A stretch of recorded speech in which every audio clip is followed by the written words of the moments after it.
Hello everyone, welcome back to Better Than Ember. I am better than Ember because, as you can see, I'm getting prettier all the time.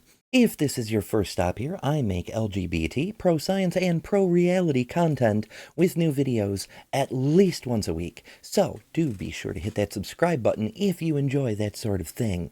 Today we're going to do something a little bit different. I do love me some good memes, but today we've got some unusual ones. I stumbled across a treasure trove on the interwebs, asking what if the world were the other way around? What if it was cis people who were considered anomalous? So we've got a bunch of memes, we're going to look at them, we're going to talk about them, we're going to have ourselves a fantastic time, and I thank you for being here for it. Let's get started. First one. Oh, we're getting right to it right off the bat. Should cis teachers be allowed in kindergartens? What if they influence the young children? Now this, of course, it goes to the whole discussion about, oh, we can't allow LGBT people anywhere near the children because it might influence them. The same way being around all cis teachers when we went through school caused us to be all cis hetero people. That's not how it works. You can't influence a person to be something other than what they are by exposing them to other things. All you're doing is exposing the kids who are that thing to other people like them so that they know they're not alone in the world. That's all that does, and this meme does a great job of pointing that out. Next up, is it safe for boys and cis boys to play soccer together? So this gets right into the sports controversy, but I love how it even reverses the gender, because typically when people have questions about trans people and cis people playing on sports teams together, it's the girls' teams.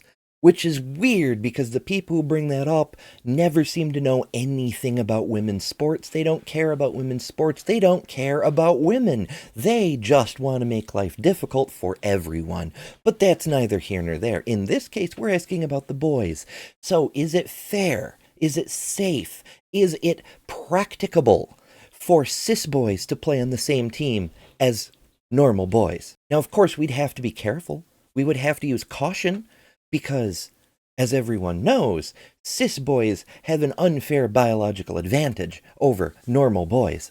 But still, when we're talking about kids, we're not really worried about high performance, world record breaking kinds of things. We're not even talking about a tremendous amount of strength difference.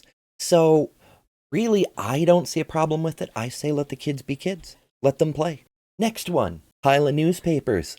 Saying, now that cis folk have so many rights, wouldn't people like them more if they stopped asking for special treatment?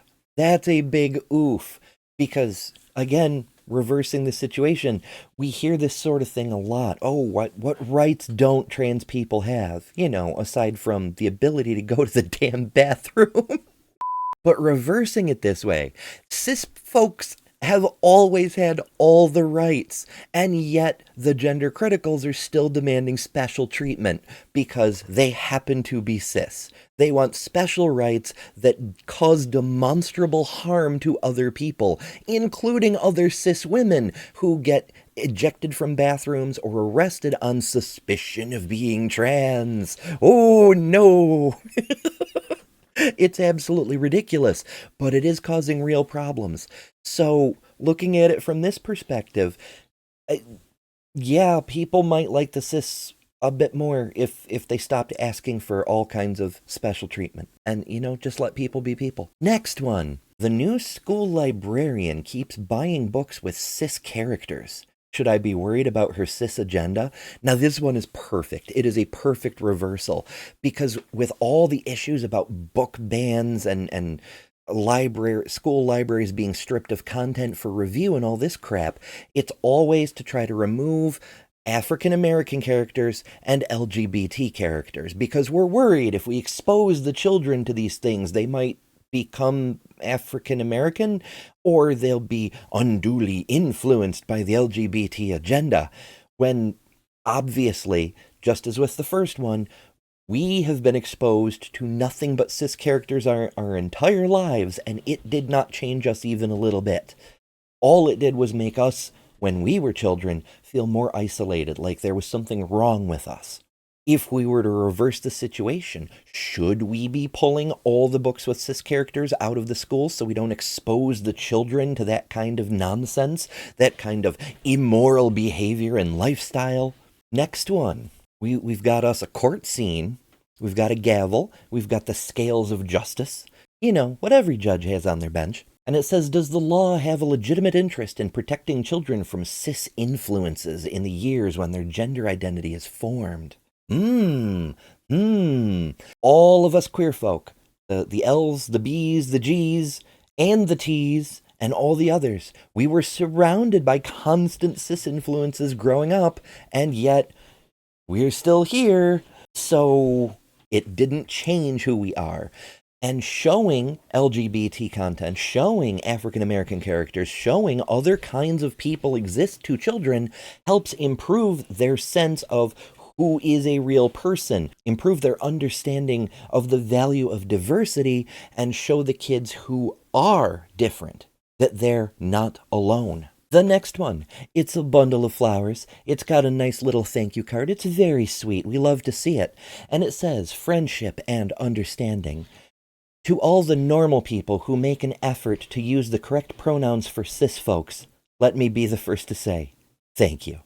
And that's as it should be, really, because including cis people who have their preferred pronouns, it would be wise to simply use a they, them for everyone. That's what we do by default when you say who was at the door, what did they want. So really, we are all making a special effort to use a cis person's preferred pronouns. The next one shows a couple of people sitting at a table, possibly doing a job interview, and it reads, should cis folk mention it being cis, I suppose, in their job application? Or can they wait until the interview to discuss it? And this goes on to the idea of the necessity to disclose, like, oh, I'm actually this kind of person. And, you know, that's a great parallel because there's this discussion within the trans community.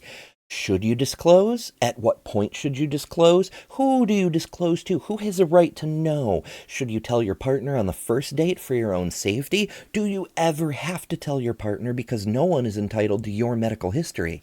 Of course, it should be up to each individual. Who you tell, who you feel comfortable with, who you feel safe around, that's entirely up to you.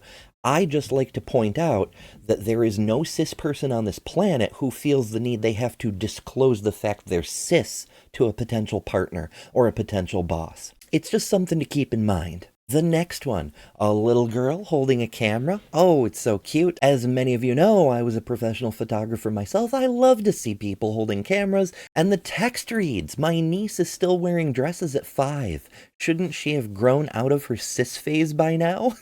You know, that's kind of relatable. By 5, I wanted nothing to do with boy clothes. It's stupid to gender clothing. Wear what you want, wear what makes you feel comfortable. It doesn't matter, because you don't owe anyone any kind of presentation.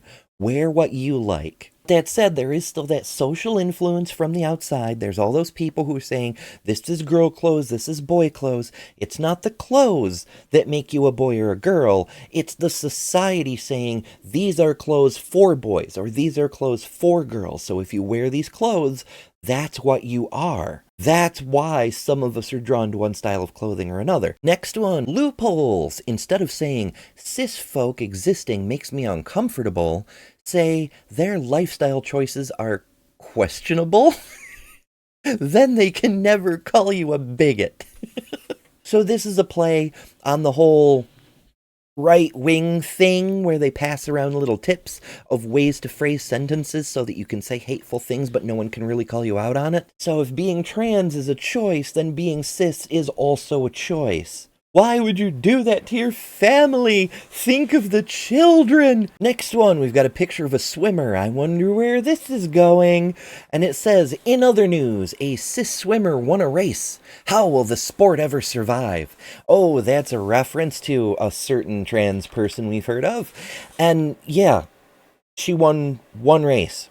There aren't that many of us. It's the same thing as the difference between men's sports and women's sports. There's so very many men in the talent pool and so very few women There are individual women who outshine all the men in a given field. So TLDR, flipping out because one person won one race doesn't really reflect on a trend in the sport. That's just fear-mongering. Especially when that particular person got her ass kicked in every other race that day. Next one, it shows an older gentleman pondering at his desk, and it says, "Why do the LGBTQIA make up words with letters?" Asked cis grandpa, using words with letters. Yeah, it's weird how every word seems to be composed of letters. Very strange. Who could imagine? It's almost like letters are the tools we use to build language with or something. Next up, we've got what looks like a parent and a child with a flashcard with the number 4, and she's holding up 4 fingers, and the child is holding up 8 fingers, but it's 4 on each hand, so maybe that's the point. And the text reads, "Is it a waste of resources trying to teach cis kids non-binary numbers?" I love this one. How could cis people possibly understand non-binary? Ones and zeros, that's all you get. That's how God intended it to be. That one took me far too many takes to record. Next, we have another elderly gentleman who says, "Why do trans people have to take medication to change their natural body?" Asked cis grandpa, treating his dysphoria with Rogaine. Oh no! That's a burn. That's a scalp itch level burn. Cis people do get gender dysphoria. That's why people get nose jobs. That's why people get boob jobs, either to make them bigger or smaller. That's why men have boob jobs to remove boobs that they don't really want to have. And all sorts of other things. There are women who take HRT to regulate their hormones. That's literally what birth control is. There are women who take HRT to help with the symptoms of menopause. There are men who take... Joe Rogan takes HRT to be more manly and virile. So many people have gender dysphoria for so many reasons. But also, people take medicine for conditions. Diabetics take insulin. Cancer patients take chemo. If you have a medical condition like gender dysphoria, then you take the appropriate medicine as prescribed by your doctor. Next one, speaking of, it's a doctor, or at least a medical-looking person with gloves and a stethoscope. And it says, "Medical advice. I've heard some people say that being cis isn't a mental illness, but has it ever been medically proven that it is not? Suspicious." Of course, being cis isn't necessarily a mental illness. It's just a person whose gender aligns with what they were assigned at birth. There's this weird idea that people have that your sex assigned at birth determines the roles that you will express, the behaviors you will follow in society. Like, oh, you were born with an extra flap of skin. Clearly, you like chopping wood and wrestling. Or you were born without that flap of skin, so clearly you like baking and sewing. These things have nothing to do with each other. So, since cis people are comfortable in the roles they're already assigned, which again, have virtually nothing to do with the anatomy between their legs at the moment of their birth, they've never had to ask questions about who they are and where they really do fit in society. Trans people have had to question these things and think about these things and discover who they really are, and doubt themselves and work through all of that and work through all the pushback from society. We know who we are. Cis people have never even questioned. Next one shows a kid meeting with what looks like a counselor or therapist, and it says, "Kids are not old enough to know if they are cis, but give them 3 years minimum therapy anyway, just in case." And that's a really, really doubly good point again, because trans kids, trans adults even, have to go through a lot of therapy and meet with a lot of doctors in order to pursue transition. The reasoning behind this is typically kids aren't old enough to know if they're trans, but no one questions if they say that they're cis. If a kid is old enough to know that they're cis, they're old enough to know if they're trans. That said, as I've often opined, I believe that everyone could benefit from therapy. However, gatekeeping life-saving medical care from people who need it because you don't understand how to process gender is a really shitty thing to do.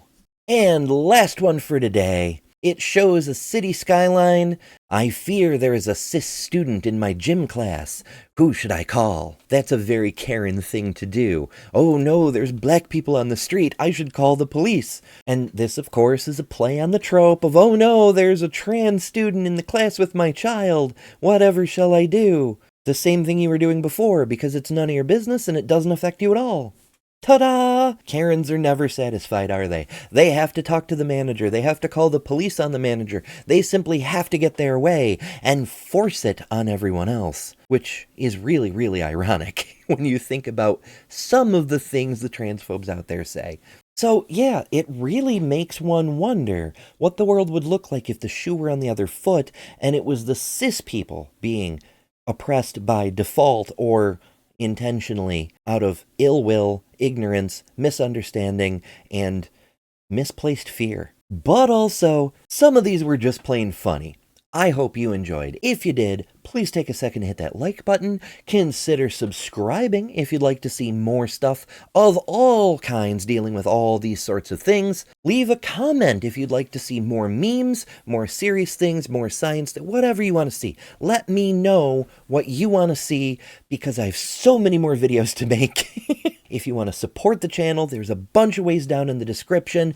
I appreciate every single one of you. And as always, remember, you don't have to go out of your way to make life more difficult for people who are already having a pretty hard time because you are better than religion.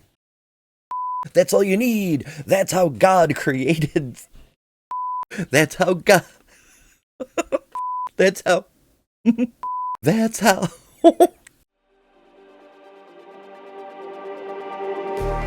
Just like the street lights lit this town, like a fire in a blaze, gotta burn it down. Can't be afraid to leave this out. We got this far, don't know how.